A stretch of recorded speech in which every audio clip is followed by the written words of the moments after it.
사랑하는 형님이시고 또 우리 박훈식 목사님도 역시 형님이시고 또 동역자실 뿐만 아니라 함께 주님의 길을 갈 수 있도록 늘 격려해 주시고 또 도와주시는 분들입니다.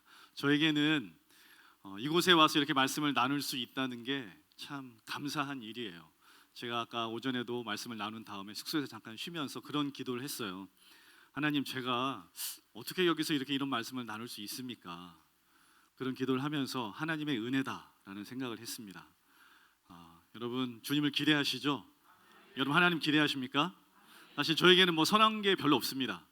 제 안에는 별로 선한 게 없고 선하신 주님만이 선하신 분이시고 또 우리에게 좋은 것으로 먹여주실 수 있는 분이시죠. 아멘. 그래서 우리 좌우에 있는 분들 보시면서 좀 이렇게 고백하시겠습니까? 선하신 주님을 기대합시다. 앞뒤로 보시면서도 좀 이렇게 격려해 주시면 좋겠습니다. 선하신 주님을 격려합시다. 할렐루야.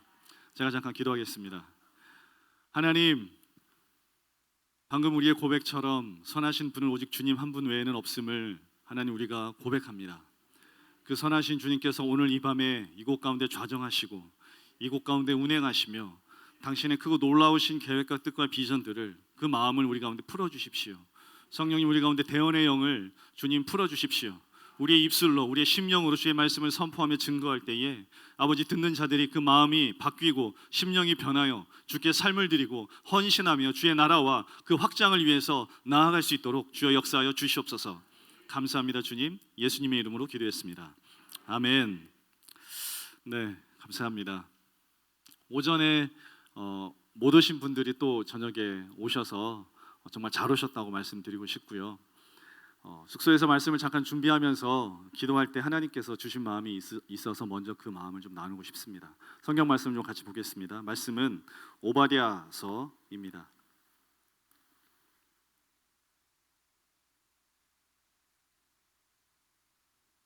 오바댜는 구약에 있습니다. 오바댜서 10절부터 14절까지 말씀입니다. 오바댜서 1장밖에 없습니다. 10절에서 14절까지 말씀, 성경을 드시고 우리가 함께 한 목소리로 읽었으면 좋겠습니다. 같이 읽겠습니다. 시작. 내가 내 형제 야곱에게 행한 포악을 인하여 수옥을 입고 영원히 멸절되리라. 내가 멀리 섰던 날 곧 이방인이 그의 재물을 늑탈하며 외국인이 그의 성문에 들어가서 예루살렘을 얻기 위하여 제비 뽑던 날에 너도 그들 중 한 사람 같았었느니라. 내가 형제의 날 곧 그 재앙의 날에 방관할 것이 아니며 유다 자손의 패망하는 날에 기뻐할 것이 아니며 그 고난의 날에 내가 입을 크게 벌릴 것이 아니라 내 백성이 환난을 당하는 날에 내가 그 성문에 들어가지 않을 것이며 환난을 당하는 날에 내가 그 고난을 방관하지 않을 것이며 환난을 당하는 날에 내가 그 재물에 손을 대지 않을 것이며 사거리에 서서 그 도망하는 자를 막지 않을 것이며 고난의 날에 그 남은 자를 대적에게 붙이지 않을 것이니라. 아멘. 여러분 오바댜서 말씀 잘 아시죠? 사실 한 장밖에 없습니다. 21절까지밖에 없는 아주 짧은 말씀이지만 여러 가지 중요한 의미가 담겨져 있는 내용인데요. 잠깐 주님 앞에 그런 기도를 했습니다. 주님, 어떤 것들을 좀 나누면 좋겠습니까? 물론 제가 오늘 이 저녁에 나눌 그 내용들이 있지만 하나님 특별히 더 나눌 게 있을까요? 라고 말씀드렸을 때, 질문했을 때 이 오바댜서 말씀이 생각이 났습니다. 잠깐 나누자면, 여러분 지금 오바댜서는 유다의 멸망에 관한 내용을 기본 배경으로 하고 있습니다. 여러분 유다가 왜 멸망을 당했습니까? 유다가 왜 멸망을 당했을까요? 죄를 지었기 때문에 멸망을 당했죠. 주님의 말씀에 불순종했습니다. 이방신을 섬기고 우상을 만들고 성전 안에 온갖 더러운 일들을 했습니다. 그리고 고아와 과부와 나그네들을 압제하고 핍박하고 이용했습니다. 하나님께서 많은 선지자들을 보내셨어요. 보내시면서 메시지는 한 가지였습니다. 회개해라, 돌아와라. 많은 선지자들을 통해서 말씀하셨어요. 그런데 어땠습니까? 유다가 돌아왔습니까? 아니요, 돌아오지 않았죠. 그 죄악의 길을 계속 걸어갔어요. 그래서 결국에는 주님께서 유다를 심판하실 수밖에 없었습니다. 유다를 심판하실 수밖에 없었는데 오늘 내용은 특별히 이 오바댜 선지자를 통해서 에돔, 여러분 에돔이 누굽니까?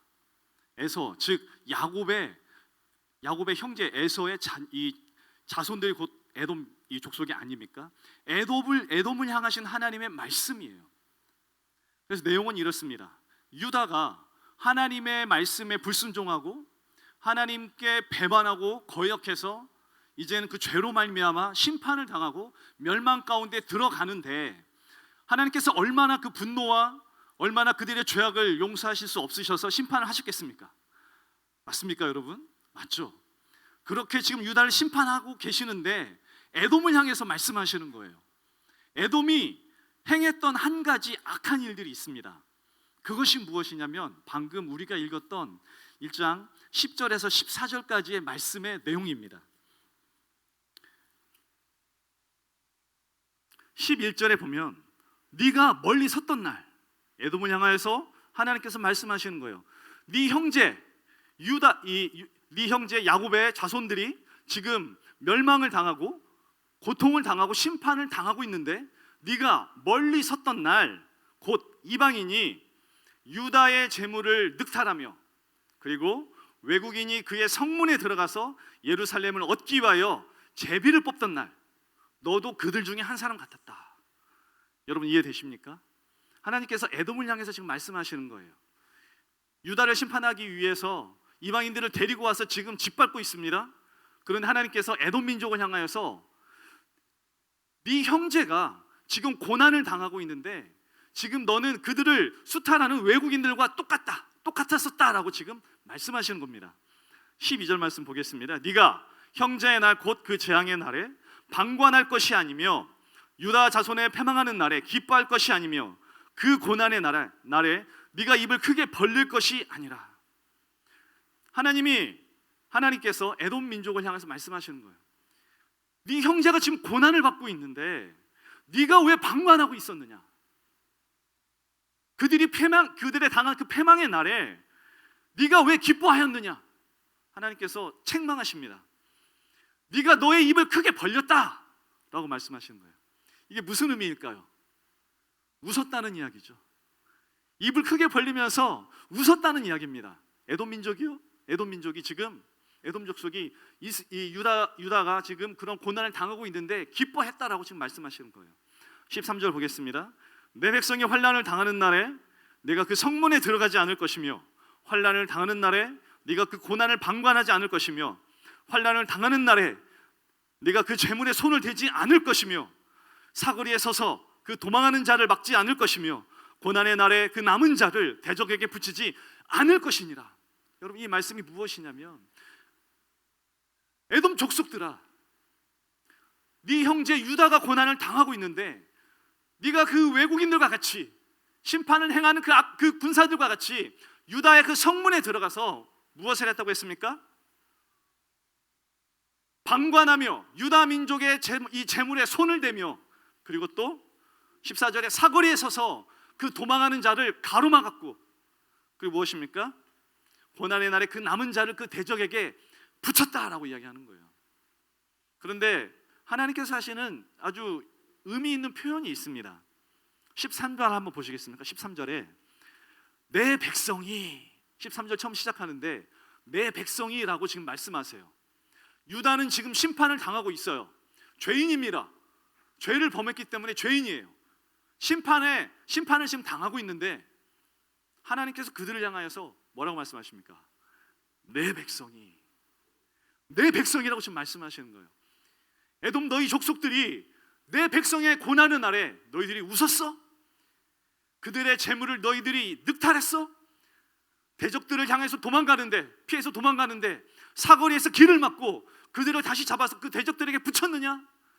하나님께서 에돔 민족을 향하여서 책망하시면서 말씀하시는 겁니다. 여러분 주님의 마음이 지금 어떠신지 이해가 되세요? 이 에돔 민족을 향해서 얼마나 화가 나셨습니까? 그걸 심판하셨죠.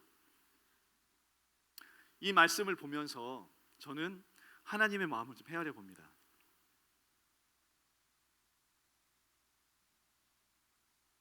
여러분, 우리가 북한을 생각할 때 제가 오전에도 잠깐 말씀드렸지만 이 우리나라 한국 안에서 북한을 향해서 생각하는 여러 가지 이야기들이 참 많아요. 북한을 좋아하는 사람도 있고 북한을 싫어하는 사람들도 정말 많습니다. 아무 관심이 없는 사람들도 있어요. 그리고 때로는 역대 많은 정부들이 북한을 지원하고 그들을 돕고 구호하는 일들에 대해서 때로는 비난하고 그들을 정죄했던 것들도 참 많습니다. 여러분, 저는 지금 이 시간에 어떤 정치적인 이념이나 신념에 대해서 이야기하거나 말씀드리는 게 아니에요. 이 오바댜 말씀을 통해서 지금 하나님께서 무엇을 말씀하시는지에 대해서 말씀드리고 있는 겁니다. 여러분, 오전에 제가 말씀드렸지만 북한은 우리 조선 민족의 복음이 시작된 장소입니다. 거기로부터 우리가 복음을 받았어요. 그래서 우리는 복음의 빚진 자입니다. 심지어는 우리는 혈연으로 이어져 있습니다. 외람되지만 혹시 여기 오늘 저녁에 모이신 분들 중에 아버지나 할아버지의 고향이 저희 혹시 이북 쪽에 있으신 분이 계십니까? 괜찮습니다. 한번 손 들어보세요. 네, 내리십시오. 저희 처가도 이북 쪽에 좀 가족들이 예전에 좀 있었습니다. 그리고 전에는 만주로 피해서 있었던 시간들도 있었지만, 여러분, 우리 한국 안에서 북한이라는 이 대상은 아주 특별합니다. 아주 특별해요. 제가 오전에 고난의 행군이라고 말씀을 드렸습니다. 300만 명의 사람들이 굶어서 죽었어요. 여러분, 생각해 보십시오. 지금 같은 세상에 굶어서 죽는다는 게, 음식을 먹기 싫어서 안 먹고 다이어트 해야 돼서 음식을 안 먹긴 하지만 굶어서 죽어가는 사람은 사실 우리 대한민국 대명천지에 없습니다. 그런데 300만 명의 사람이 굶어서 죽었어요. 하나님의 마음이 어떠실까요? 여러분, 하나님의 마음이 어떠실 거라고 생각하십니까? 저는요, 우리가 예수님을 믿는 사람들로서 진지하게 이 질문 앞에 우리는 서야 된다고 생각합니다. 이 세상에서, 교회 밖에서 뉴스나 또는 정치인이나 어느 누구가 이야기하는 것이 아니라 하나님께서 말씀하시는 그 말씀 앞에서 너는 너의 형제들이 고난을 당할 때, 너의 형제들이 굶어서 죽어갈 때, 너의 형제들이 그리스도의 복음을 알지 못해서 고난 가운데 영원히 죽을 수밖에 없는 죽음에 빠져 들어가고 있을 때에 너는 무엇을 하였느냐? 여러분, 주님께서 우리를 향해서 질문하고 계신다고 저는 믿습니다. 사랑하는 우리 형제님들, 자매님들, 지금 이 자리에는 저희 할아버지, 할머니 연배의 성도님들도 계시고, 저희 아버지, 어머니의 연배의 또 우리 성도님들도 계시고, 저랑 비슷한 연배도 있으신 것 같고, 또 동생뻘도 계신 것 같습니다. 하지만 우리는 모두가 다 그리스도 안에서 가족이죠. 여러분, 믿습니까? 믿으십니까? 우리는 그리스도 안의 가족이에요. 그리고 주님께서 우리를 가족으로 부르셨고 또 가족이라고 말씀하셨습니다. 그리고 또 우리는 북한에 있는 이 북녘에 있는 동포들을 보면서 우리 한 결의, 한 민족, 한 가족이라고 이야기합니다. 하나님께서도 동일하게 그렇게 말씀하시고 보고 계시는 거죠. 그렇다면 여러분, 우리는 주님 앞에서 행해야 되는 것은 저는 분명하다고 생각합니다. 방법은 여러 가지 것들이 있을 수 있지만 우리가 하나님 아버지의 마음을 정말 알기 원한다면, 하나님 아버지의 마음을 배우기 원한다면, 여러분, 우리는 오늘 우리가 읽었던 이 에돔 족속이 했었던 것과 같은 그러한 죄는 범하면 안 됩니다. 오늘 이 저녁의 말씀을 열면서 주님께서 우리 모두에게 주시는 말씀이라고 생각이 들어서 제가 말씀을 나눴습니다. 네, 사랑하고 축복합니다. 네, 감사합니다. 들어주셔서 감사하고요.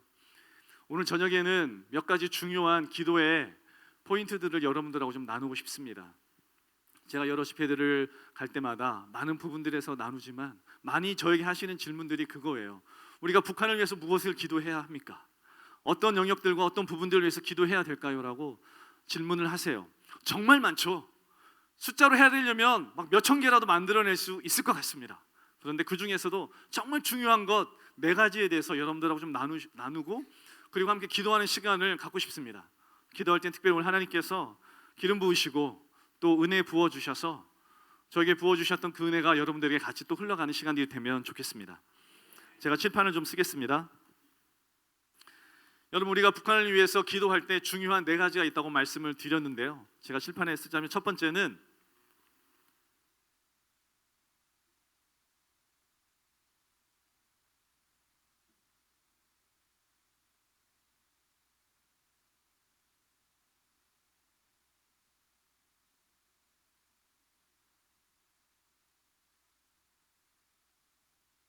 글씨가 보이세요? 네, 제가 글씨를 잘 쓰지 못하는데 네, 제가 지도를 한번 그려보겠습니다.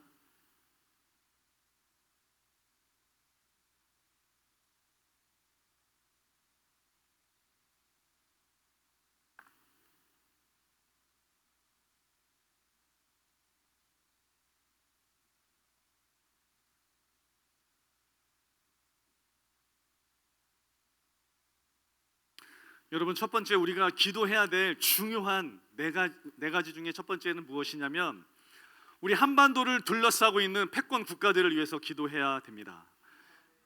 여러분, 이것이 무슨 뜻이냐면 여러분, 여기가 어느 나라입니까? 중국이죠. 여기는 어느 나라일까요? 러시아입니다. 여기는 어느 나라일까요? 일본입니다. 그리고 보이지 않지만 이쪽 태평양 건너에 큰 나라가 있죠. 어느 나라입니까? 미국이죠.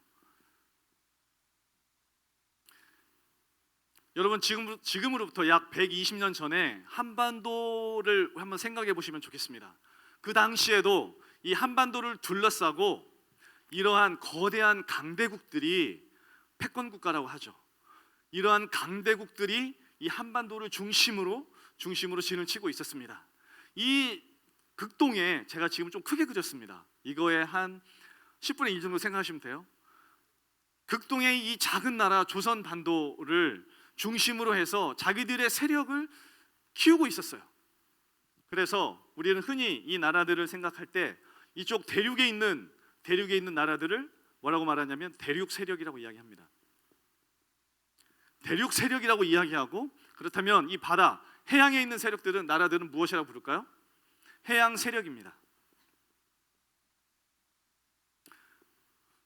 우리 이 조선 반도의 역사를 우리가 쭉 훑어보면 여러분, 몇 번의 전쟁이 있었을까요? 여러분, 1000번 이상의 전쟁이 있었어요.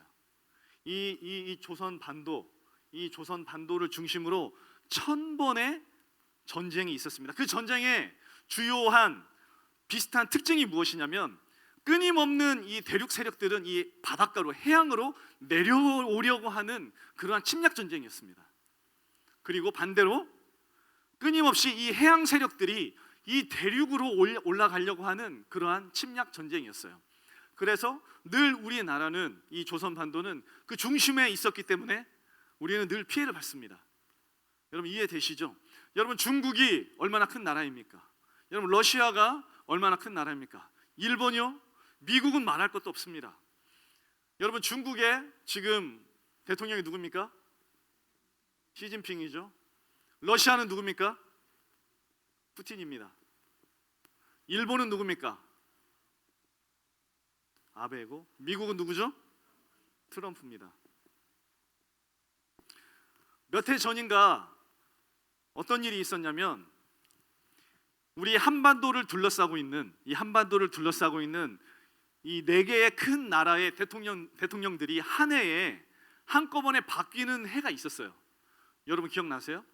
제가 정확하게 지금 연수는 기억이 나지 않는데 한 해에 이 네 개의 대륙에 있는 나라들의 대통령들이 바뀌는 해가 있었습니다. 그래서 수많은 전 세계의 중보자들이 이 대통령들의 선출을 위해서 기도했습니다. 이 사람들이 하나님을 경외하고 하나님을 두려워하면서 다른 나라를 침략하지 않도록 우리 함께 같이 기도하는 그런 때가 있었습니다. 여러분, 중국 어떻습니까? 중국은요, 끊임없이 역사상으로 이 한반도를 먹으려고 늘 노력하고 호시탐탐 기회를 노리고 있었어요. 여러분, 러시아는 어떻습니까? 제가 러시아에서 사역을 한다고 말씀드렸잖아요. 러시아가요, 정말 크더라고요. 러시아가 정말 큽니다. 아마 다녀와 보신 분들은 아시겠지만 우리 한국에 있는 분들은 주로 이쪽 연해주나 아니면 모스크바 이쪽을 가보셨을 거라 생각해요. 그런데 이 동쪽에서 러시아는요 극동에서 유럽까지 이 대륙의 지붕을 다 덮고 있어요. 그 정도로 큰 나라가 러시아입니다. 푸틴은요 이제는 자기의 영구 집권을 위해서 그러한 여러 가지 발판들을 계속 마련해 가고 있습니다. 러시아 안에 있는 어떠한 정치 세력도 이 푸틴의 이 권력 앞에 대항할 수 있는 그러한 이 사람들이, 정치인들이 존재하지 않습니다. 여러분, 시진핑은 어떻습니까? 시진핑도 역시 중국에서 자기의 영구 집권을 위해서 여러 가지 법들을 바꾸어 가고 있습니다. 여러분, 일본은 어떻습니까? 일본은 우리 한반도, 우리 조선 민족과 역사적으로 참 얽힌 게 많죠.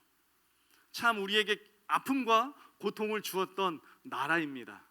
특별히 지금 이 아베 소녀상을 비롯해서 또 일본에 끌려갔던 우리 많은 우리 여성들, 이 문제들에 대해서, 그리고 독도 문제에 대해서 여전히 고집을 피우고 사과하지 않고 용서 구하지 않고 있습니다.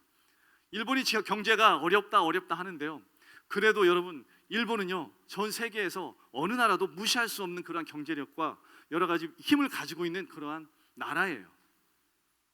일본은 끊임없이 이 대륙으로 올라가려고 했죠. 그리고 심지어는 100년 전에는 한반도를 다 먹고 중국 만주와 내륙까지 들어가서 중국을 차지했었습니다.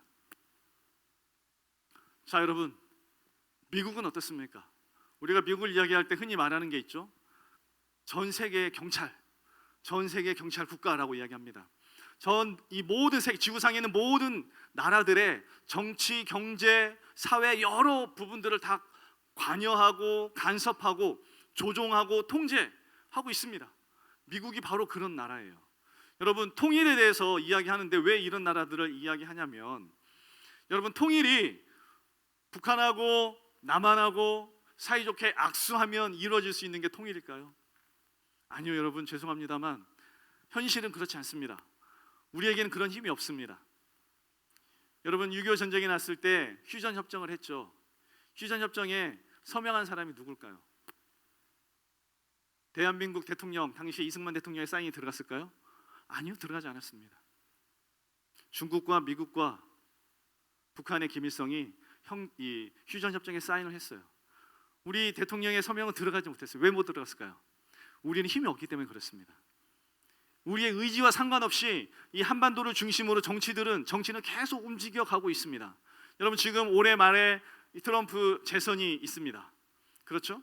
그리고 아베는 지금 군국주의를 꿈꾸고 법을 바꿔서 이제는 자유대를 무장을 해서 파병을 할 수 있는 그러한 힘을 갖기 위해서 노력하고 있습니다. 시진핑은요, 중국의 경제가 많이 어렵지만 미국과 지금 맞짱을 뜨고 있어요. 러시아는 어떻습니까? 이 나라들을 예의주시하면서 언제 호시탐탐 기회를 노리면서 자국의 유익만을 지금 추구하고 있어요. 이러한 국제적인 상황 가운데서 우리 한국과 우리 북한, 특별히 우리 대한민국에 우리들은 무엇을 해야 될까요? 우리는요, 기도해야 됩니다. 정사와 권세와 또 보좌에 앉아서 다스리는 자들의 뒤편에 서서 그들을 통제하고 조종하는 악한 영들을 향하여서 우리가 영적 전쟁해야 됩니다. 어떻게 영적 전쟁해야 될까요? 대적하고 예수 그리스도의 이름으로 그들의 영향력을 끊어야 되죠. 러시아의 푸틴, 그리고 이 사람을 둘러싸고 있는 많은 정치 지도자들, 정치인들, 그들 안에 신실한 그리스도인이 있을 수 있도록 여러분, 우리가 기도해야 됩니다. 중국은 어떻습니까?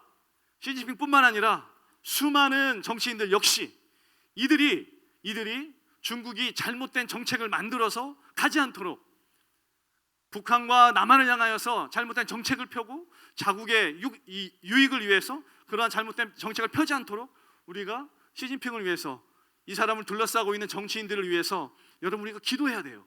아주 중요한 문제입니다. 일본은 뭐 말할 것도 없습니다. 미국, 여러분, 트럼프 주위에 많은 그리스도인들이 있다고 저는 알고 있습니다. 심지어는 트럼프 같은 경우에는 주일 예배에 참석해서 목사님으로부터 기도를 받고 성도들로부터 기도를 받았던 그런 그리스도인이라고 우리가 알고 있어요. 하지만 그럼에도 불구하고 여러분, 이러한 정치 지도자들 주위에 하나님의 법과 하나님의 말씀으로 나라를 세워가고 정치를 할 수 있도록 돕는 그러한 보좌관들, 정치인들, 이 헬퍼들이, 돕는 자들이 많이 일어날 수 있도록 여러분 우리가 기도해야 합니다. 이건 우리 삶과 아주 밀접한 부분이에요. 정치라고 해서 우리하고 관계없는 것이 아니라 이들의 잘못된 결정이 우리 삶에 직격으로 곧바로 영향이 옵니다. 사랑하는 형제님들, 자매님들, 우리가 북한을 위해서 기도할 때 이 부분에 대해서 첫 번째로 한반도를 둘러싸고 있는 이 4개의 큰 나라들, 패권 국가들을 위해서 우리가 여러분 기도해야 합니다. 두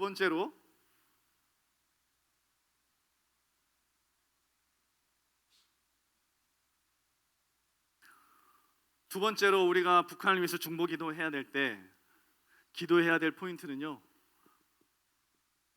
한국의 교회입니다. 제가 참 저의 이 영혼의 고향과도 같은 이곳에 와서 여러분들과 참 마음을 이렇게 터놓고 나눌 수 있어서 너무 감사하고요. 그래서 제가 좀 더 많은 것들을 좀 나누고 싶습니다. 한국 교회를 위해서 왜 기도해야 될까요? 오전에 참석하신 분들은 조금 이해함이 있으실 거예요. 첫 번째로 한국 교회가요, 북한 선교에 관심이 없습니다. 많은 교회가 부흥과 성장에 대해서 이야기를 해요. 그리고 또 제자 훈련에 대해서 이야기를 합니다. 그런데요, 정작 북한 선교에 대해서, 북한에 대해서는 잘 모르시고 관심이 없으세요. 그런데 더 큰 문제는 무엇이냐면 교회 안에 있는 이념의 갈등입니다. 우리 나이가 많으신 우리 아버지 세대와 그리고 또 이제 막 고등학교, 대학교를 졸업한 우리 청년 세대 안에 있는 여러 가지 정치적인 이념의 갈등, 이것들이 교회 안에 있어요. 교회 안에 있으면서 심지어는 교회 안에, 죄송합니다, 제가 이런 표현을 써서 죄송한데, 보수니 진보니 하는 이야기들을 하세요. 여러분들은 보수세요, 진보세요? 여러분 아주 조심하셔야 됩니다. 이러한 이데올로기는요, 사상은요, 인본주의적이에요. 제가 질문을 하나 드리겠습니다.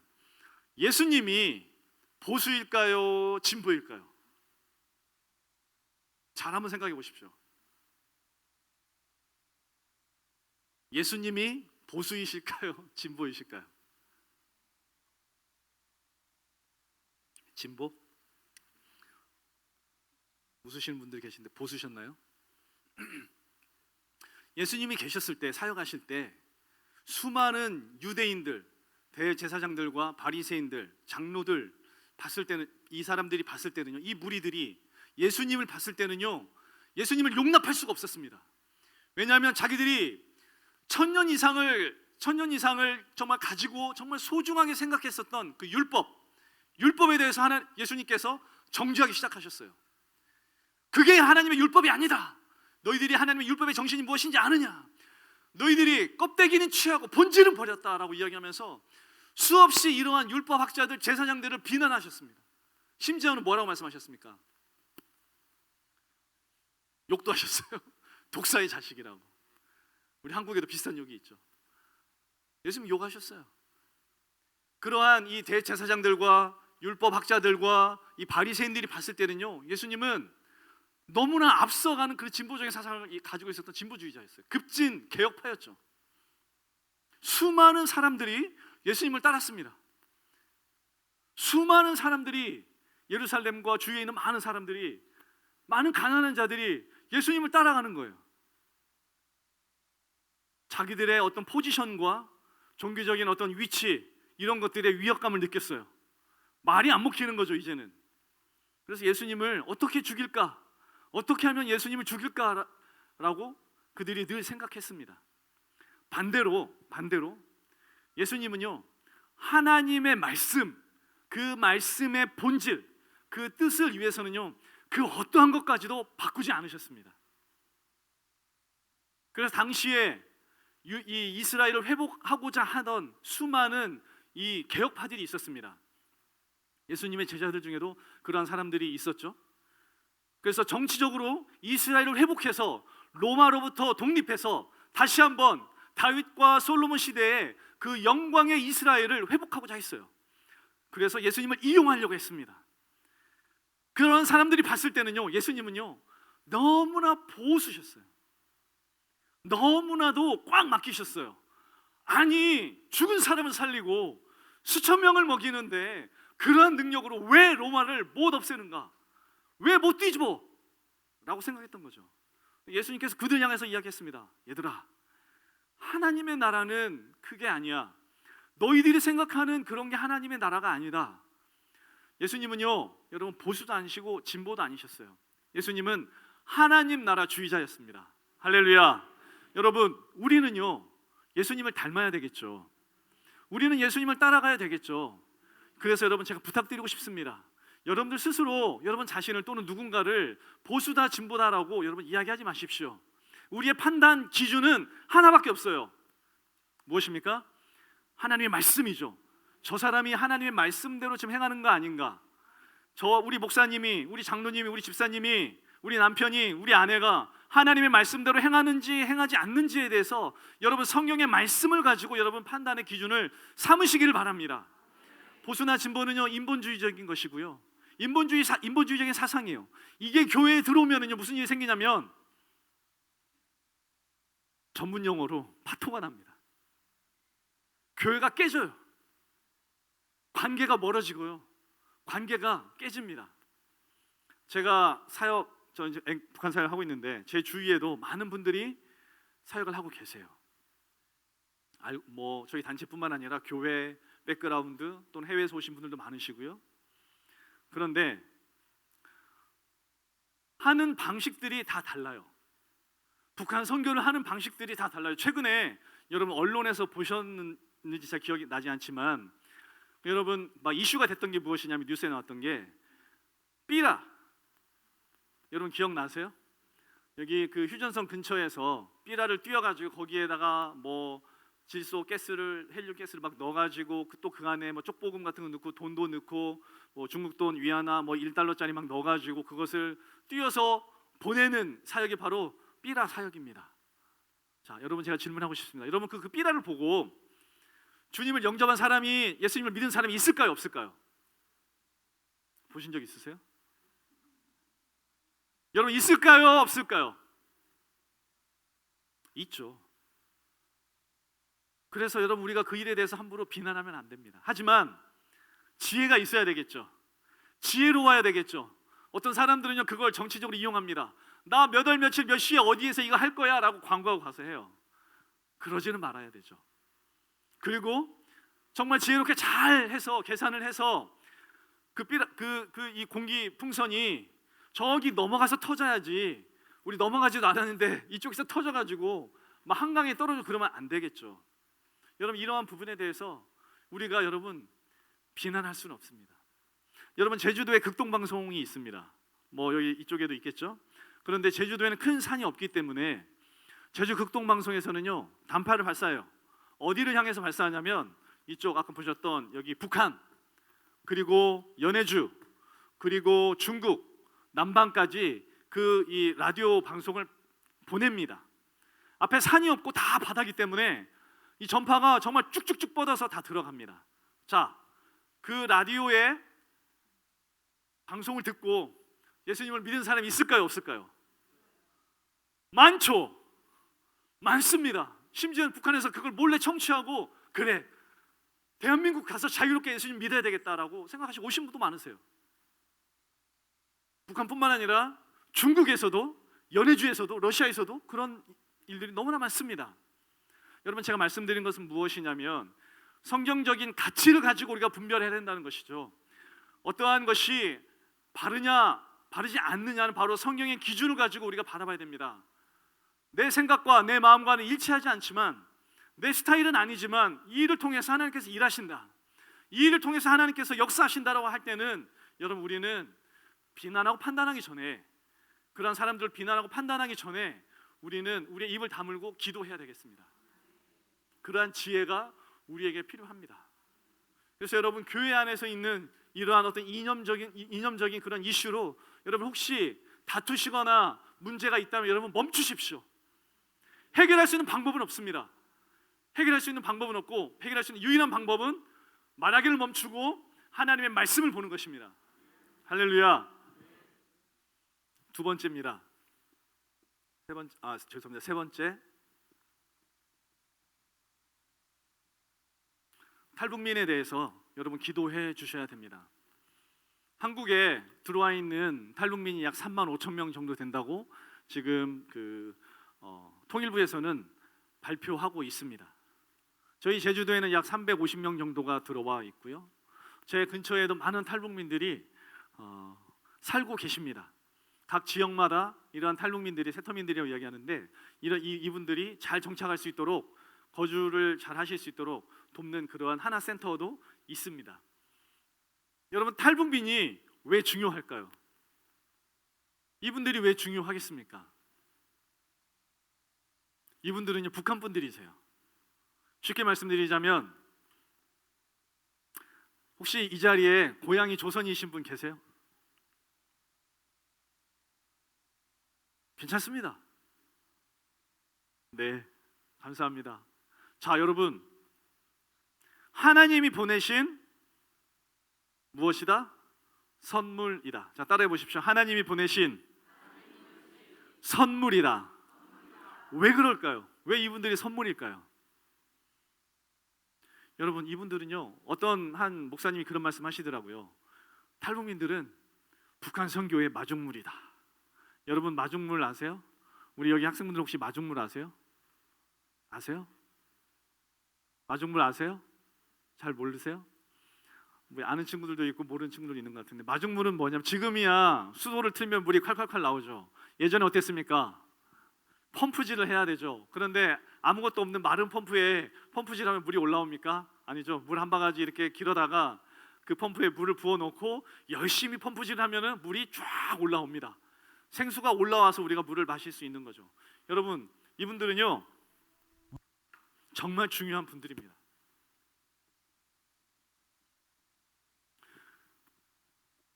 하나님께서 통일을 위해서 미리 보내주신 선물과도 같은 분들이세요.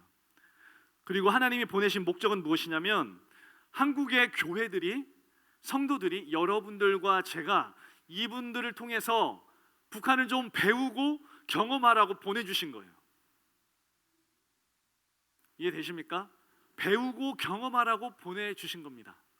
자, 그런데요, 문제가 있습니다. 문제가 무엇이냐면, 여러분, 이분들이 한국에 오시지만 한국에 오면 이분들은 외국에 온 거나 같아요. 말은 통해요. 말은 통하는 것처럼 우리가 생각이 되는데, 사실은 생각은, 삶의 배경은 완전히 다르기 때문에 문화적으로는 완전히 이분들은 타 민족이에요. 이해되세요? 그래서 한국에 왔을 때 적응하는 시간이 정말 필요합니다. 적응하는 시간이 필요한데 혼자 입으로 적응할 수가 없어요. 여러분, 나라에서 아까 말씀드린 하나센터라는 어떤 기관을 세우고, 그리고 하나원이라는 그런 이 기관을 만들어서 정착을 돕지만, 여러분, 한 두어 달의 훈련, 그리고 한 1, 2주의 훈련, 이 교육으로 외국인들이 한국에 들어와 살 수 있습니까? 아니요, 살지 못합니다. 이분들에게는요 많은 아픔이 있습니다. 많은 경우에 중국에서 어려움을 겪다가 오신 분들도 많으세요.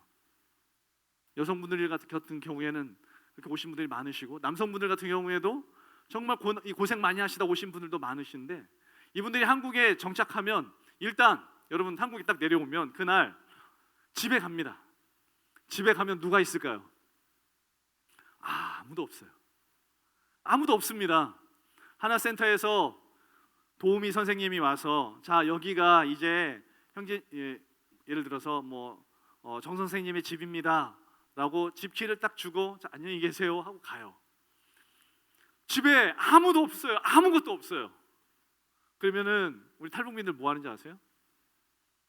불을 딱 꺼요. 우리 방바닥에 이렇게 벽을 기대고 앉아서 웁니다. 왜요?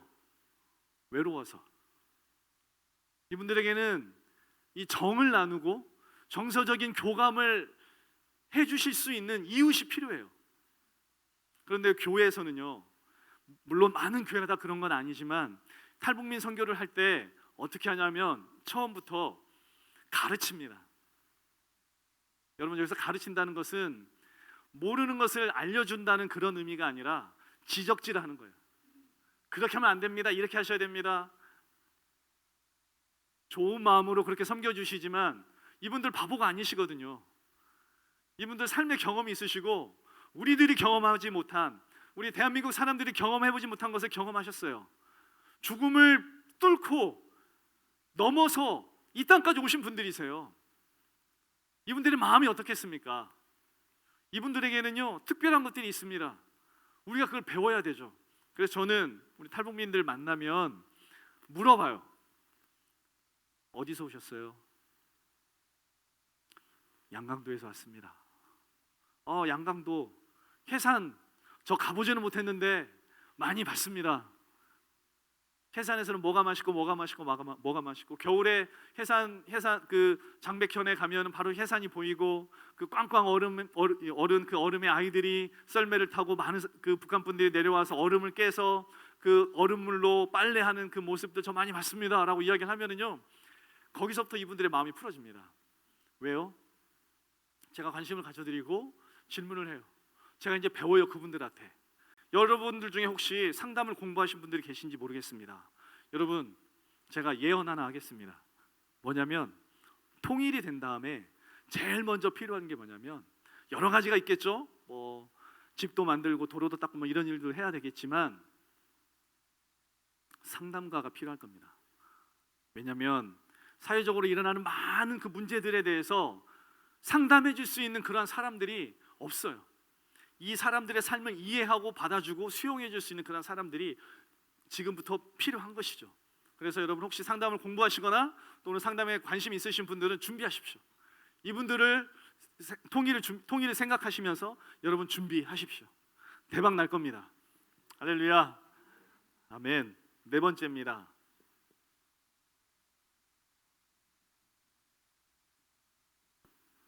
네 번째는 디아스포라예요. 디아스포라는 원어적인 의미는 이렇게 막 흩어서 뿌리다. 밭에 곡식들을 뿌리죠. 흩어서 뿌리죠. 이러한 의미를 가지고 있습니다. 특별히 우리 코리안 디아스포라, 우리 한국의 디아스포라들이 살고 있는 나라들이 많이 있는데요. 미주 지역이나 캐나다 또는 뭐 유럽 이런 나라들 말고 이 한반도를 중심으로 아까 말씀드렸던 중국 그리고 러시아 그리고 일본 이 나라들에 살고 있는 한국 동포들에 대해서 잠깐 말씀드리고 싶습니다. 여러분 저는 오전에 말씀드렸지만 중국에서 또 러시아에서 지금 탈북자들을 많이 돕고 섬기고 사역하는 일들을 하고 있는데요. 처음에 중국을 갔을 때는 되게 낯설었어요. 저는 중국말을 잘 못합니다. 니하오 몇 마디 더 있지만 모든 대화는 거기서 끝납니다. 그래서 음식점에 가서도 요리를 시키려면 가끔은 당황스러울 때가 많습니다. 제가 누구의 도움이 필요할까요? 중국에 가면 한국말과 중국말을 할 수 있는 사람이 필요하죠. 여러분 중국에 한국말과 중국말을 할 수 있는 사람들이 살고 있습니다. 누구죠? 우리 흔히 조선족이라고 말하는 우리 조선 동포들이 계십니다. 제가요 사역을 하면서 보니까요 이 나라 안에서 중국 조선족 사역자들 없이는 북한 선교할 수 없습니다. 죄송합니다. 한 97%는 할 수 없습니다. 나머지 3%는 잘 모르겠습니다. 나 혼자 할 수 있어 라고 말씀하시는 분들이 혹시 있으시다면 여러분 주의 깊게 잘 보셔야 돼요. 진짜인지 가짜인지. 가서 우리 정말 신실한 헌신된 우리 조선족 사역자들을 만나는 게 너무 중요해요. 이분들은요 여기를 너무 잘하시는 분들이세요. 언어뿐만 아니라 문화. 그래서 제가 해야 되는 행동, 하지 말아야 될 행동 이런 것을 다 말씀해 주세요. 그리고 제가 예를 들어서 압록강에 가서 쌀을 보내려고 한다. 여러분 제가 그냥 가서 쌀을 압록강에 뿌리면 북한 분들이 와서 막 가져가십니까? 아니죠. 저는 조선족 사역자들의 도움을 받아야 돼요. 그래서 이 강 근처에 살고 있는 브로커들 만나고 그 얼마에 몇 명에 몇 시에 어떻게 보낼 건지 이분들의 도움을 받아야 됩니다. 이해되십니까? 여러분 그래서 우리가 이 조선족 사역자들, 여러분 이분들을 위해서 기도하는 게 필요합니다. 많은 사람들이 많은 조선족 사역자들이 지금 하나님께서 일으키시고 계세요. 근데 최근에 중국에서 한국인 선교사들이 많이 쫓겨났죠. 전 세계적으로 한국인 선교사들, 뭐 교단 파송이든지 아니면 저와 같이 선교단체 소속된 선교사들이 많이 쫓겨났습니다. 그러자 이제 남아있는 이러한 조선족 사역자들에게 문제가 좀 생겼어요. 그래서 무엇이냐면 주로 이 한국인 사역자들을 통해서 어떤 성경적인 가르침, 또 하나는 어떤 사역을 할 수 있는 재정적인 뒷받침, 이런 것들이 같이 되어지고 함께 이분들이랑 연합해서 사역을 해왔는데 그걸 도울 수 있는 한국인 사역자들이 그냥 쑥 빠진 거예요, 한꺼번에. 그러다 보니까 이분들이 지금 되게 어려운 가운데 있습니다. 근데 여러분, 이분들을 위해서 우리가 기도해야 합니다. 그곳에서 잘 뿌리를 내리시고 사역들이 잘 일어날 수 있도록 하나님께서 필요한 여러 가지 물질뿐만 아니라 동역자들도 보내주셔서 함께 사역할 수 있도록 여러분, 우리가 조선족 사역자들을 위해서 여러분 우리가 기도해야 됩니다. 여러분, 러시아는 어떻습니까? 러시아에는 우리 조선 동포를 뭐라 부르죠? 네? 고려인, 까레이스키라고 이야기하기도 하고요. 여러분, 제가 러시아에 가서 보니까 북한 선교를 하는데 탈북민들을 돕는데 이 고려인들의 도움 없이 할 수 있을까요? 아니요, 못해요. 할 수 없습니다. 한 97%는 못해요. 여러분, 블라디보스톡이나 또는 러시아의 연해주에 있는 큰 도시죠. 블라디보스톡이나 우스리스크나 하바롭스크나 이런 데를 가면은 많은 고려인들이 살고 있고 북한 사람들이 막 길에 다닙니다. 노동자들이 길에 다니는데 가서 한국인 사역자가 가서 북한 사람이네, 예수님 믿으세요, 할 수 있을까요? 아니요, 못해요. 할 수 없습니다. 도우려면은, 사역을 하려면 누구의 도움이 필요하냐면 이분들의 도움이 필요합니다. 저희가 아까 오전에 말씀드렸던 지도를 보신 분들 기억을 하실지 모르겠지만 러시아의 여러 지역에 저희들 현장 사역지에 저희들 사랑방들이 있어요. 사랑방은 뭐냐면 저희들이 사역을 위해서 집을 렌트하는 겁니다. 때로는 집을 사기도 합니다. 필요에 따라서. 근데 여러분, 집을 살려면 그냥 가서 저 집 사고 싶어요 하면 집을 살 수 있습니까? 아니죠. 거기도 행정적인 절차를 밟아야 됩니다. 집주인하고 만나서 좀 깎아주세요라고 말도 해야 되고, 그리고 너무 비싸요 라고 말도 해야 되는데 제가 러시아 말 잘할까요?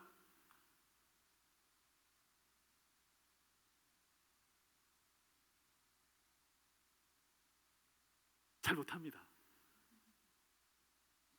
그래서 고려인 사역자들의 도움이 필요해요. 그래서 제가 같이 연합하고 있습니다. 같이 연합하고 있고 이분들이 하실 수 있는 것들을 이분들이 하실 수 있도록 저희가 기회를 드려요. 선생님 좀 도와주십시오. 이번에 어느 지역에 뭐가 필요합니다. 차가 필요합니다. 집이 필요합니다. 여러 가지 서류나 이런 것들 작업 좀 해주십시오 라고 이야기하면은요, 이분들이 기본적인 이 베이스 작업을 해요. 연락이 옵니다. 선생님, 그 집이 계약이 됐습니다. 언제부터 들어가서 쓸 수 있고, 키는 어디에 있고, 차는 또 어디에 있으니까 가져다가 사용하시면 됩니다.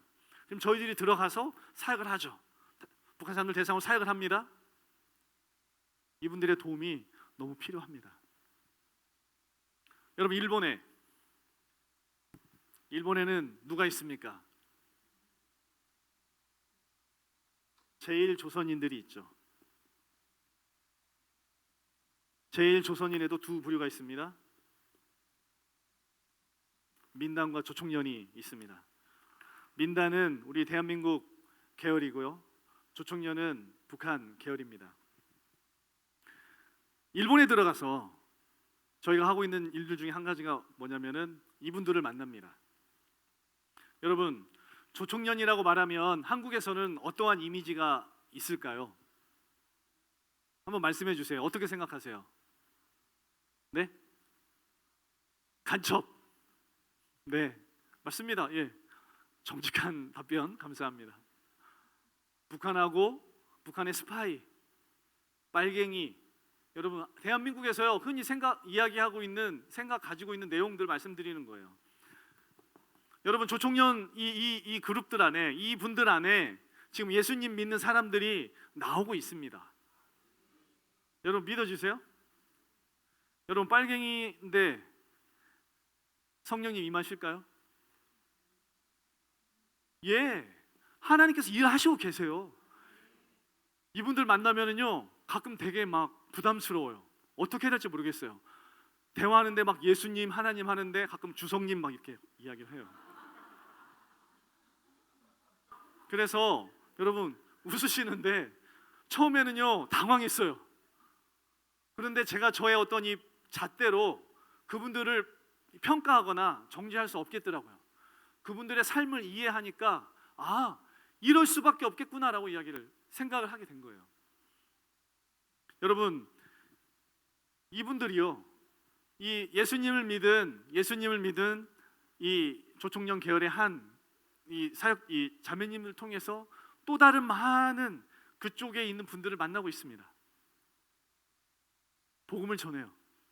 그리고 치유 사역도 해요. 하나님께서 놀랍게 역사하세요.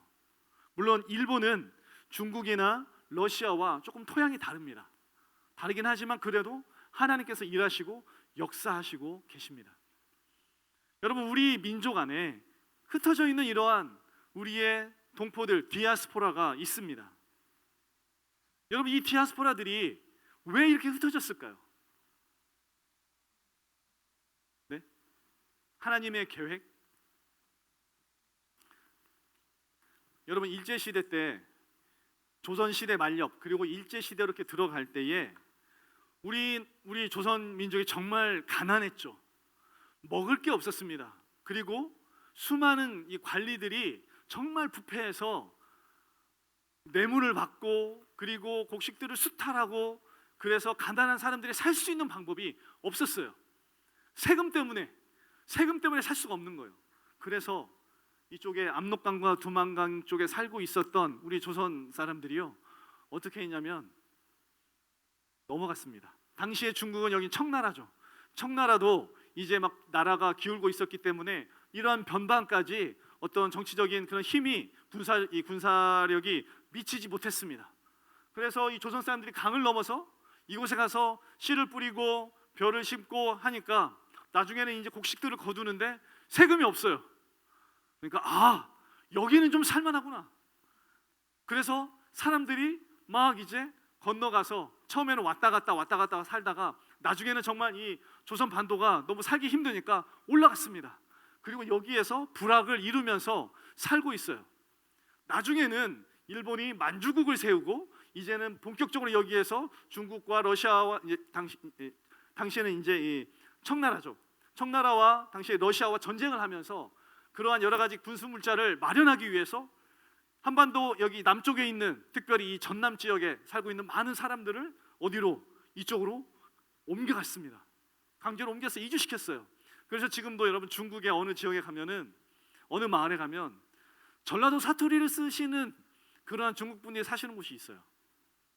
그리고 또 어느 지역에 가면은요 경상도 말씨를 쓰시는 조선족들이 사시는 분들이 계세요. 전 처음에 왜 저런가 그랬는데 이러한 아픔의 역사가 있죠. 여러분 고려인은 어떻습니까? 고려인도 역시 조선 만렵 그리고 일제 강점기 시대에 무슨 일이 있었습니까? 정말 고난을 받고 가난해서 살 수 없어서 이쪽 그 러시아 쪽으로 연해주 쪽으로 사람들이 이주해서 살기 시작했습니다. 여러분 러시아를 특별히 연해주를 다녀와 보신 분은 아실 거예요. 흙 색깔이 여기 앞에 자매님들이 입고 계시는 바지 색깔이에요. 까맣습니다. 그 정도로 기름져요. 그 정도로 땅에 이 영양분이 많아요. 그래서 뿌리기만 해도 가꾸지 않아도 열매들이 많이 맺혀요. 수많은 조선 사람들이 올라가서 여기에서 이제 터를 잡고 살기 시작했어요. 그러다가 이제 일제 강점기가 시작이 되고 또 그러자 많은 사람들이 특별히 항일 독립 운동을 하시던 독립 투사들이 연해주 쪽으로 올라왔죠. 그리고 거기에서 한인촌을 세우시고 그쪽에서 본격적으로 이 독립운동도 하시고 그리고 우리 조선말을 가르치는 학교도 세우고 그리고 교회도 세우고 활동들을 많이 하셨습니다. 그런데 무슨 일이 있었냐면 당시에 러시아는 일본과 전쟁을 하고 있었어요. 전쟁을 하고 있었는데 러시아 정부에서 봤을 때 일본 사람과 조선 사람이 구분이 안 되는 거예요. 그래서 스탈린이 무슨 조치를 내렸냐면 저기 저 조선 사람들과 일본 사람들이 구분이 안 된다. 그러니까 연해주에 살고 있는 모든 조선 사람들 전부 다 저쪽 중앙아시아로 다 보내라 라는 조치를 내렸습니다. 이게 바로 강제 이주인 거죠. 그래서 어느 한날에 조선 사람들을 전부 다 역전으로 모아서 기차에 태웠습니다. 기차라고 지금처럼 의자가 잘 구비되어져 있고 바람이 나오는 에어컨이 나오는 그런 기차가 아니라 그런 짐을 이용하던 짐을 싣던 그러한 이 객차를 이 열차를 바꿔서 사람들을 콩나물 시루처럼 막 거기 담았어요. 그리고 한 달이고 두 달이고 기차를 타고 중앙아시아로 지금의 우즈베키스탄, 지금의 카자흐스탄 그런 중앙아시아의 탄 있죠. 여러분 그 나라들로 다 이주시켰어요. 한 겨울에 그 나라들이 도착했습니다.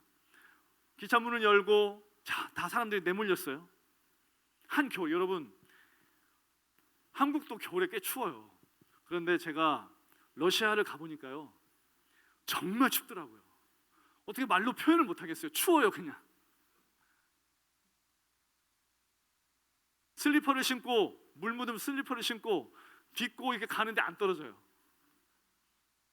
그 정도로 추운 겨울에 그냥 이 밖에 다 내몰렸습니다. 수많은 사람들이 얼어서 죽어갔어요. 그런데 지금도 가슴 아픈 그런 이야기들이 참 많은데 당시에 그렇게 사람들이 어디 몸을 피신할 곳도 없고 추위를 피할 곳도 없으니까 사람들이 그냥 막 모였어요. 뭉쳐서. 그래서 어린아이들을 가운데로 모아놓고 그리고 나이 드시고 나이 많은 노인들, 어르신들은 밖에서 이렇게 감싸 안고 그렇게 해서 겨울밤을 보냈답니다. 아침에 일어나 보면 그 어르신들은 밖에서 얼어서 죽어 있고 여러분 그런 땅에서요 우리 조선 민족들이 살았어요. 그리고 나중에 이 중앙아시아로 흩어졌던 수많은 우리 조선 이 동포들이 다시 연해주 쪽으로 다시 돌아왔죠. 이러한 가슴 아픈 역사가 있습니다. 여러분 일본은 어떻습니까? 여러분 일본은 말할 것도 없죠. 수많은 젊은이들, 어린 아이들, 여성들이 중국뿐만 아니라 일본으로도 끌려갔습니다. 탄광으로 그리고 뭐 제철소로 그리고 군수공장으로 다 끌려가서 거기서 정말 비참하게 짐승처럼 대우받으면서 살았어요. 그리고 해방이 됐습니다. 해방이 됐는데 이 사람들이 이제 이 일본에 갔었던 우리 동포들이 조선 땅으로 다시 고향으로 돌아와야 되는데 일본에서 조선 사람들을 싣고 이제 대한민국을 향해서 조선 땅으로 가는 그 배가 한참 가다가 공해상에서 그냥 폭파해 버렸어요. 지금도 그게 왜 그 배가 폭파됐는지 수천 명이 물에 빠져 죽었습니다. 많은 그 추측들이 있어요. 예를 들어서 일본 정부가 그 사람들에 대한 이 모든 기록이나 이런 것들을 없애기 위해서 그랬다부터 시작해서 여러 가지 추측들이 있는데 밝혀진 바는 아직 없습니다. 이 일본에 살던 분들이요 동포들이 무서워서 고향으로 돌아오지 못하셨어요. 그리고 당시에 대한민국에서는 일본에 있는 동포들을 건사할 만큼 그들에게 배를 보내서 다시 데리고 와서 정착시킬 만큼의 경제적인 여유가 없었습니다. 아마 기억나시는 분들 계실 거예요. 근데 대한민국은 그랬는데 북한은 좀 달랐어요. 북한에서는 김일성이 그래도 우리도 못 살지만 우리 동포 우리가 도와야 된다라고 이야기하면서 그때부터 이 제일 조선인들 사회에 제일 조선인들에게 돈을 보내기 시작했습니다. 그러니까 정서적으로 봤을 때 일본에 살고 있는 제일 조선인들은요 정서적으로 봤을 때 북한이 가까울까요? 대한민국이 가까울까요? 우리가 어려웠을 때 도왔던 것은 사실은 대한민국은 아니에요. 하지만 우리를 도왔던 것은 어디다? 북한인 것이죠. 이분들의 역사를 이렇게 쭉 듣고 있으면 너무나 가슴이 아파요. 이분들은요 지금도 지금도 일본 국적을 취득하지 않습니다. 국적이 없어요. 무국적자예요. 일본에서 이 제일 조선인들이 핍박받는 이유 중에 하나가 뭐냐면 일본 정부는 끊임없이 일본으로 귀화해라, 일본 시민권 줄게, 귀화해라. 근데 이분들은 노, 아니 우리 하지 않는다. 우리는 조선 사람이다. 이분들의 국적은 어디냐면 제일 조선적이에요. 근데 지금 조선이란 나라는 없잖아요. 그러니까 무국적자죠. 대한민국, 물론 지금 최근에는 젊은 세대들은 이 대한민국으로 국적을 바꾸는 사람들도 있습니다. 그런데 많은 기성세대들과 어르신들은 여전히 그 제1조선적을 가지고 있어요. 귀화하지 않고 나는 조선 사람으로서의 국적을 지키고 살아가겠다. 일본에 가보니까 일본 정부에서 일본에 있는 모든 나라들에게, 일본에 있는 모든 학교, 외국인 학교까지 여러 가지 뭐 급식이나 아니면 정부 차원에서 지원을 해줘요. 그런데 조선 학교에는 안 해줘요. 그래서 차별이다라고 이야기하면서 제 조선인들이 막 피켓 들고 시위하면서 무슨 말을 하냐면, 고국에 계신 동포 여러분들, 우리가 지금 이렇게 살고 있습니다. 우리를 좀 도와주십시오라고 얘기하는데 정작 한국에서는 이 부분에 대해서 별로 관심이 없어요. 어쨌거나 여러분, 우리가 흩어져 있는 이러한 동포들을 생각할 때 분명한 것은 무엇이냐면, 여러분, 역사적인 아픔과 고통이 있어요. 일본의 이 침략, 그리고 그 당시 있었던 우리를 둘러싸고 있는 패권 국가들이 이 조선 반도를 먹으려고 하는 그런 욕심들 때문에 결국에는 우리 동포들이 다 갈갈이 다 찢겨져 나갔습니다. 그런데 하나님께서요, 이분들을 이제 구속하시는 거죠. 하나님 나라 안에서 사용될 수 있도록 구속하시는 거예요. 그래서 이분들을 통해서 하나님의 일들을 하십니다. 우리 조선족 사역자들, 그리고 우리 고려인 사역자들, 그리고 우리 제1조선인, 특별히 조총련 관련된 사역자들, 이분들이요 북한 선교에 큰 역할들을 하고 있습니다. 이분들은요, 조총련 같은 경우에는 북한 갈 수 있습니다. 자기 자녀들 수학여행을요 평양으로 보내요.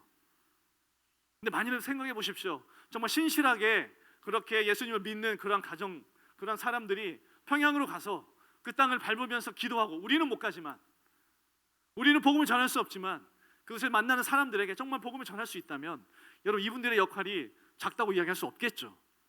그래서 여러분, 우리가 기도할 때, 여러분, 첫 번째로 미국과 중국과 일본과 러시아, 이 한반도를 둘러싸고 있는 이 나라들을 위해서 우리가 기도해야 되고요. 두 번째로는 한국 교회를 위해서 기도해야 됩니다. 세 번째로 탈북민과 이 한국에 들어와 있는 탈북민들, 이분들을 위해서 우리가 기도해야 되고, 네 번째로는 흩어져 있는 이 디아스포라들을 위해서 우리가 기도해야 합니다. 기도하시겠습니까? 슬라이드를 좀 보여주십시오. 여러분, 제가 살고 있는 동네가 함덕이라는 곳이에요. 제주도의 함덕인데, 제가 어느 날 그 함덕 바로 옆에 산이 하나 있습니다. 오름이 하나 있는데요, 그 오름에 한 중간쯤에 정자가 하나 있어요. 그날 좀 묵상을 하려고 그 정자에 이렇게 딱 올라와서 바다를 딱 보고 있는데, 바로 밑에가 이제 바다니까 사람들이 많이 보이는 거예요. 사람들이 보이는데 누가 있냐면, 여러분 혹시 그 서핑 아세요? 서핑? 왜 그거 있잖아요. 큰 그 나무 토막 하나 갖다 놓고 거기에 사람들이, 젊은이들이 막 타는 거. 지금 저 사람도 여러분 보시는 그림에도 발바닥에 지금 뭐 깔고 있잖아요. 서핑 보드라고 합니다. 저 서핑은요 언제 하는 거냐면, 파도가 막 밀려올 때 확 밀고 나가서 타는 거예요. 근데 제가 그날 올라간 날에, 그날에는 바람 한 점이 없는 거예요. 그래서 바다에 저런 서퍼들이 있는데 한 열댓 명이 있는데 그냥 물 위에 둥둥둥 떠 있는 거예요. 가랑이에 보드를 딱 끼우고 물에 그냥 튜브 타고 있듯이 파도를 기다리면서 이렇게 30분, 1시간 계속 떠 있는 겁니다. 그분들을 보면서 처음에는 참 파도가 좀 와야 저 사람들이 좀 재미있을 건데 라는 그런 생각을 하다가, 나중에 무슨 생각이 들었냐면, 저 사람들이 기다리는 파도가 언제 올까? 저 사람들이 기다리는 파도는 누가 만드는 걸까? 라는 생각을 좀 해봤습니다. 그러면서 제가 자연스럽게 생각한 게 무엇이냐면, 부흥이에요. 여러분, 부흥은 언제 옵니까? 여러분, 부흥은 언제 올까요? 자, 좀 다른 질문을 하겠습니다. 여러분, 그러면 부흥은 누가 주십니까? 부흥을 주시는 분은 하나님이시죠. 그러면 부흥의 때는 누구에게 속한 겁니까? 하나님께 속한 것이죠. 제가 그 서퍼들을 보면서 저 사람들이 기다리는 그 바람은 언젠가는 파도를 밀고 오겠지만 내가 기다리는 이 부흥의 파도는 언제 올까라는 질문을 좀 해봤어요. 여러분, 우리의 이 부흥의 파도는 하나님께서 주시는데 이 부흥의 파도는 언제 올까요? 저는요, 이 열쇠는 우리에게 있다고 생각합니다. 특별히 무슨 일이 있었냐면 저희 같이 사역하시는 분들이요, 한번 이스라엘을 간 적이 있습니다. 이스라엘을 갔는데 누구랑 갔냐면 조선족 사역자, 고려인 사역자, 그리고 한국인 사역자, 그리고 누구? 탈북민 사역자, 이렇게 4명이서요 이스라엘을 갔어요. 이스라엘 가서 뭘 했냐면, 여러분 이스라엘 가면 예전에 이제 알리아 무브먼트라고 해서 전 세계에 흩어져 있는 유대인들을 이스라엘에서 다 모았습니다. 근데 이제 각각의 문화를 가지고 살고 있기 때문에 그들에게 정착하는 시간과 장소가 필요했어요.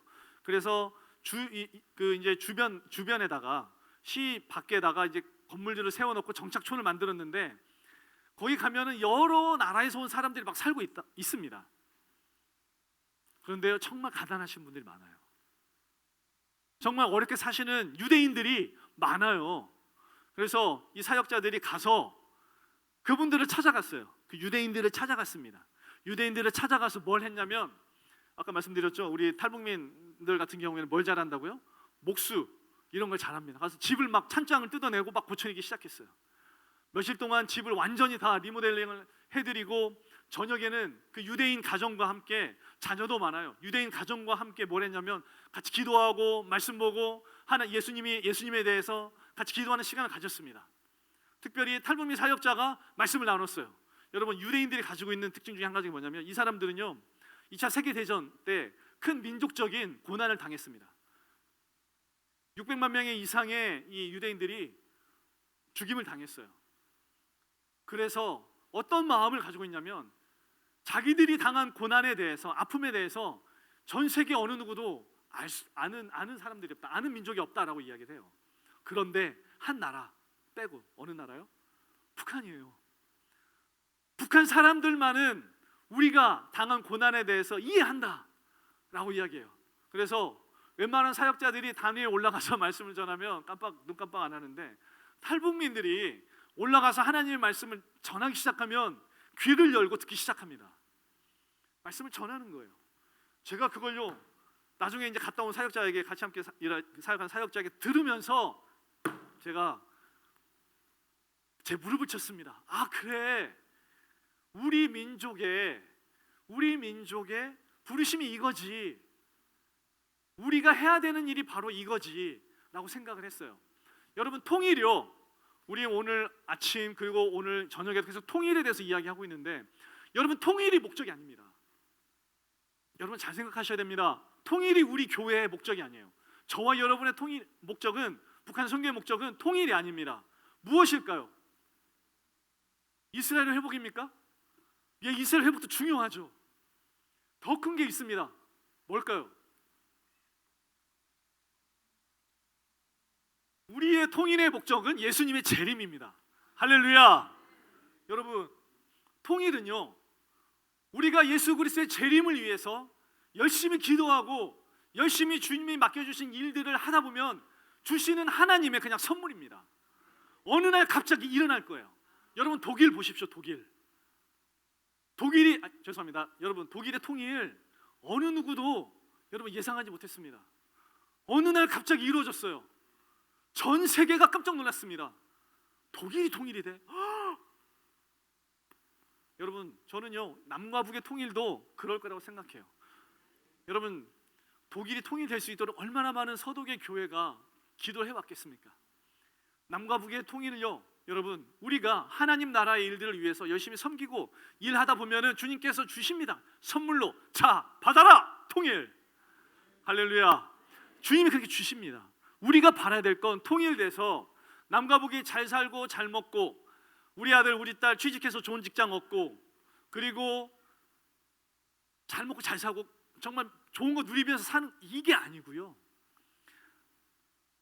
예수 그리스도의 복음을 아직도 듣지 못하는 사람들에게 복음이 흘러가기 위해서 여러분 통일이 필요한 겁니다.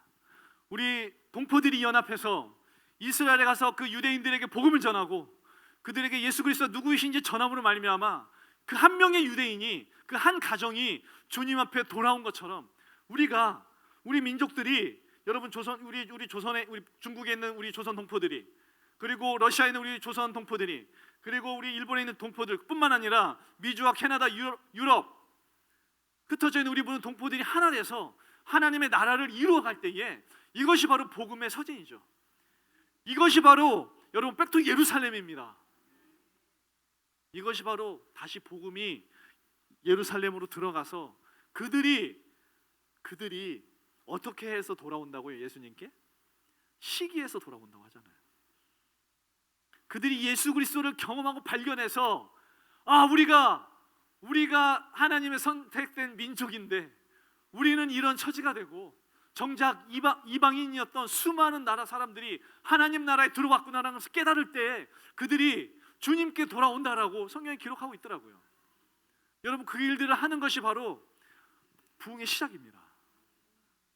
그래서 예수님께서 말씀하신 것이 무엇이냐면, 너희는 먼저 그 나라와 그 의를 구하라. 그리하면 이 모든 것을 너에게 주시리라 라고 말씀하셨잖아요. 여러분 잘 생각해 보십시오. 하나님의 나라, 하나님의 의가 무엇일까요? 이것은요, 큰 범위에서 말씀드리자면 바로 이것입니다. 오늘 이 자리에 오신 수많은 우리 형제님들, 자매님들, 저는 분명히 각 개인마다 한 분 한 분마다 이유가 있으실 거라 생각해요. 기도의 제목들이 있으실 거라 생각합니다. 몸이 불편하셔서 치유가 필요하신 분도 있으실 거고, 가정에 자녀들의 어려움과 문제들이 있어서 오신 분들도 있으실 거예요. 그리고 또 여러 가지 문제들, 말할 수 없는, 어느 누구에게도 이야기할 수 없는 그런 문제들이 있으셔서 오신 분들도 이 자리에 계실 거라고 저는 생각합니다. 그분들에게 제가 도전하고 싶습니다. 여러분, 먼저 그 나라와 그 일을 구하십시오. 하나님께서 이 모든 것을 다 여러분들에게 주실 것입니다.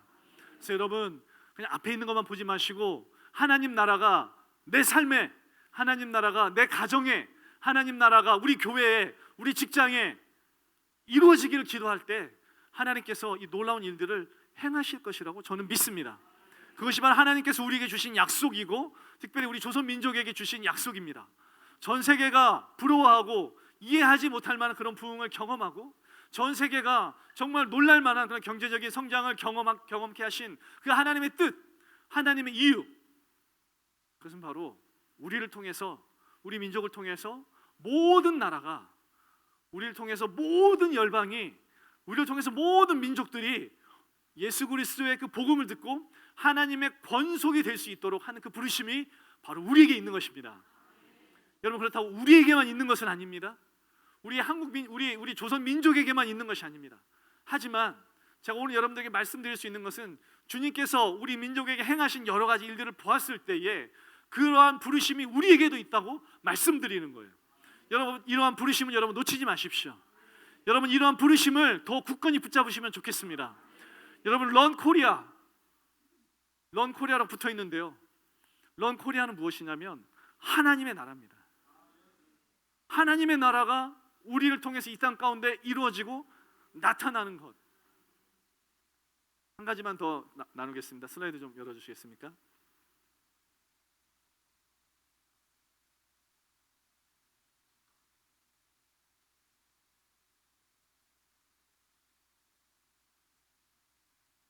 마스크 다들 가지고 오셨죠?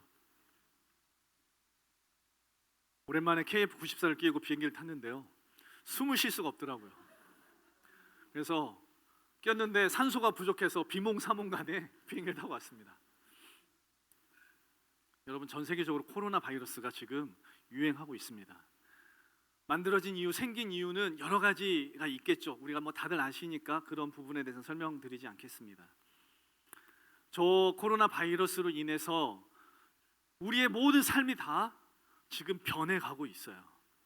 우리의 모든 삶이 다 지금 더 이상은 예전의 그러한 삶으로 돌아가기는 이제는 늦었다라고 이야기하는 그러한 학자들, 뭐 많은 분들이 막 뉴스만 열면, 책만 펴면, 신문만 열면 그런 이야기들을 하십니다.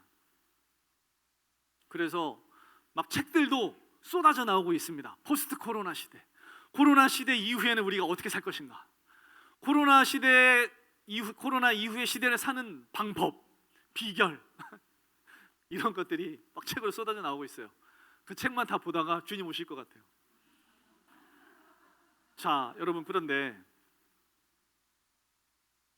비슷한 경험을 한 사람들이 있었어요. 저희가 어딜까요, 여러분?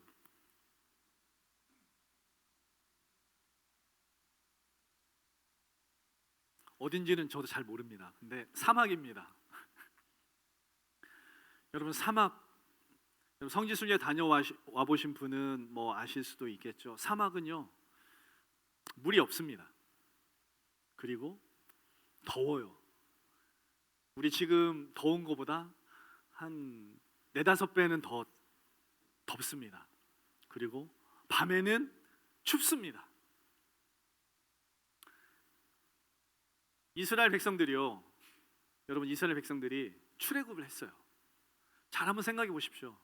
애굽에서 몇 년을 살았습니까? 400년을 살았죠. 그 애굽의 삶이 얼마나 익숙해져 있을까요? 완전히 익숙해져 있겠죠. 그런데 어느 날 갑자기 출애굽을 한 거예요. 출애굽을 했는데 모세라는 어떤 이 노인이 딱 오더니, 하나님이 너희를 젖과 꿀이 흐르는 가나안 땅, 약속의 땅에 하나님께서 너희를 이끌어 가실 것이다 라고 이야기하면서 가자! 나를 따르라! 하면서 나갔습니다. 장정만 60만 명이고 어린아이, 노인들까지 포함하면 어떤 성경 신학자들은 200에서 300만 명 정도 된다고 이야기해요. 그러한 어마어마한 사람들이 사막의 발을 딱 내디뎠어요. 자, 여러분, 이 사람들에게는요, 이제 예전의 삶은 없습니다. 과거의 삶은 존재하지 않아요.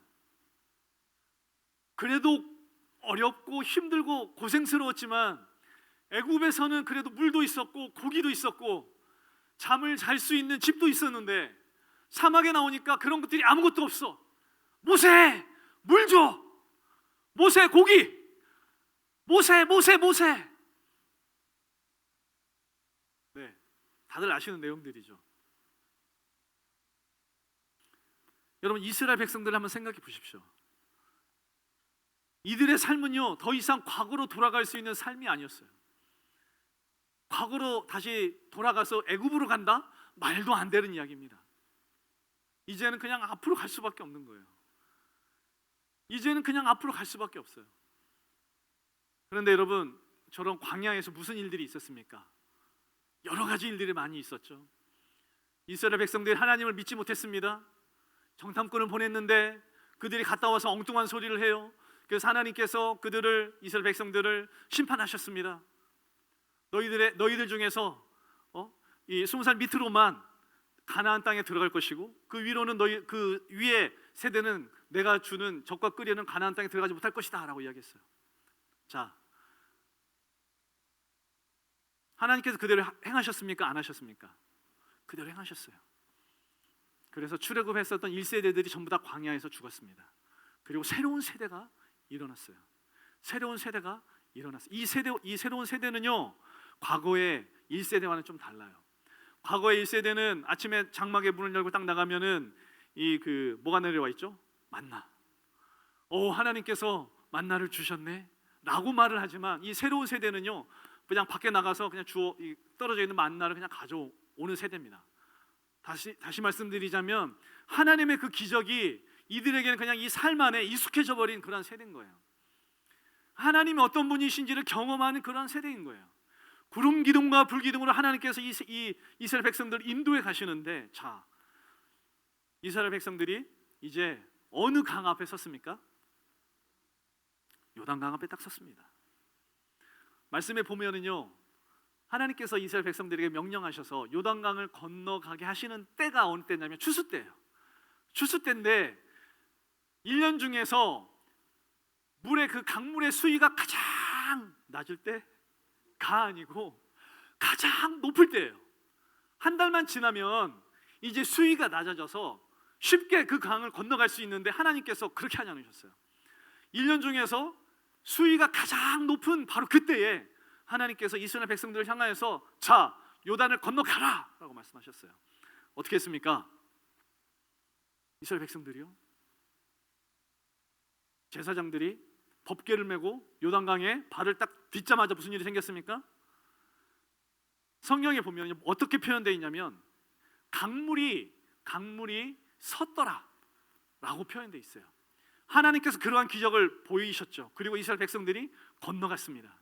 여러분 잘 보십시오. 이스라엘 백성들이 다 건너갔어요. 그리고 마지막에 그 법궤를 든 그런 제사장들이 마지막에 건너왔습니다. 자, 그리고 이제 거기를 건너가서 이제 한 성에 막 도착했습니다. 그 성의 이름이 어디? 여리고성이에요. 자, 여리고성에 왔는데 하나님께서 또 이상한 말씀을 하세요. 자, 너희들 중에 할례 안 한 남자들 전부 다 할례해, 딱 말씀하셨어요. 자, 여러분, 할례는 이스라엘 남성들의 성인식인 거죠. 아니, 성인식이 아니라 아이가 태어나면 8일 만에 할례를 하도록 했습니다. 근데 할례를 안 한 것이죠. 하나님께서는 거룩한 땅, 약속의 땅에 들어가기 전에 이스라엘 남자들에게, 장정들에게 할례를 하라고 했어요. 남자의 생식기의 껍데기를 칼로 잘라서 할례를 합니다. 자, 근데 칼이 그 당시에는 지금처럼 면도칼이 없었어요. 돌을 날카롭게 갈아가지고 그걸로 자른 거예요. 여러분, 지금 이 이스라엘 백성들 중에서 장정들은요, 남자들은요, 지금 여리고성 앞에 섰어요. 며칠 후에 전쟁을 해야 되는 거예요. 전쟁을 해야 되는 군사들인데요, 이 군사들에게 지금 너희 할례해라고 얘기하는 거예요. 여러분, 덥고 습합니다. 한국에서도, 우리나라에서도 보통 그런 수술을 하는 우리 사람들은 약을 먹고 항생제를 먹어야 낫습니다. 보름 이상 걸립니다. 그런데 사막은요, 더워요, 습해요. 상처가 아물려면 한 달 이상이 걸려요. 그런데 하나님께서 그 일을 하신 거예요. 말씀하셨습니다. 명령하셨습니다. 자, 이 요단강을 건너고, 여러분, 또 이 여리고성 앞에서 하나님께서 말씀하신 그 할례를 하나님께서 왜 그렇게 하셨을까요? 하나님께서 말씀하시고 보여주시려고 하셨던 것들이 무엇일까요, 여러분?